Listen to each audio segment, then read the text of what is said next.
The facts of each case are different, but in some cases the problems are systemic problems. Insufficient resources, inadequately trained staff. Sometimes it's the failure of the left hand to talk to the right hand. In some cases it's the shortage of trained personnel, and we're not having the most highly trained people in the nursing homes, yet these cases are some of the most complex cases. The patients come to the nursing homes with multiple problems. They're on multiple medications. We've had cases where they failed to monitor medications and with very catastrophic results.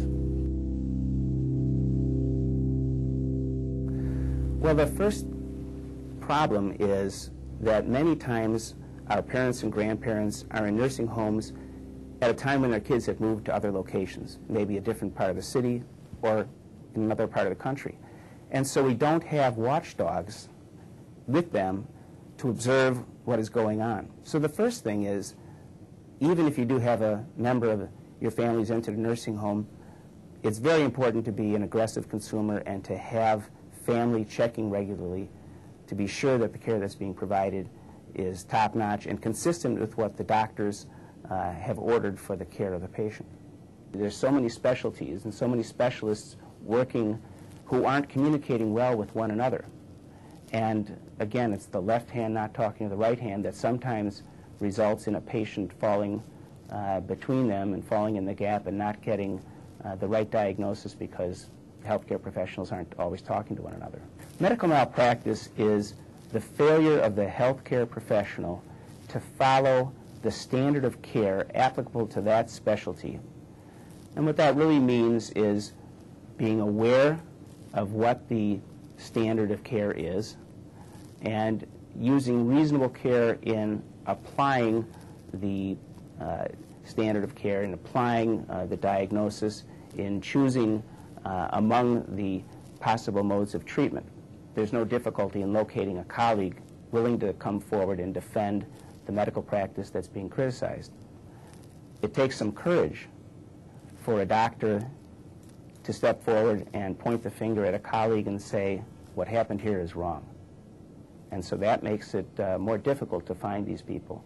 It doesn't help their business practice. It doesn't help their professional standing to step forward and criticize a colleague. On the other hand, it's right for the patient population that there be those experts willing to assist in these cases and identify wrongful conduct in the medical field.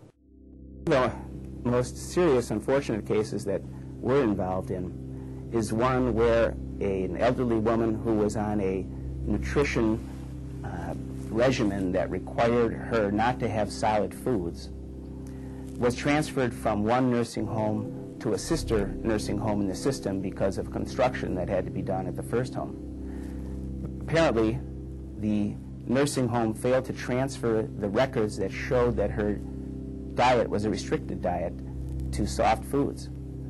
She ingested a chicken salad sandwich for the first time. She'd had one apparently in some years, and she choked.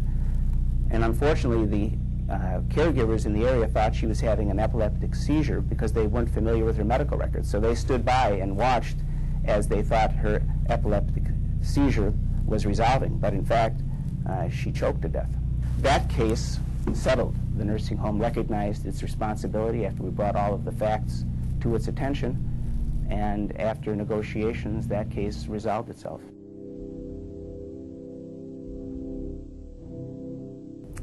I'm David Lowe. I practice with the Milwaukee, Wisconsin law firm of Jacquart Lowe. We practice general personal injury. We represent folks throughout the state of Wisconsin.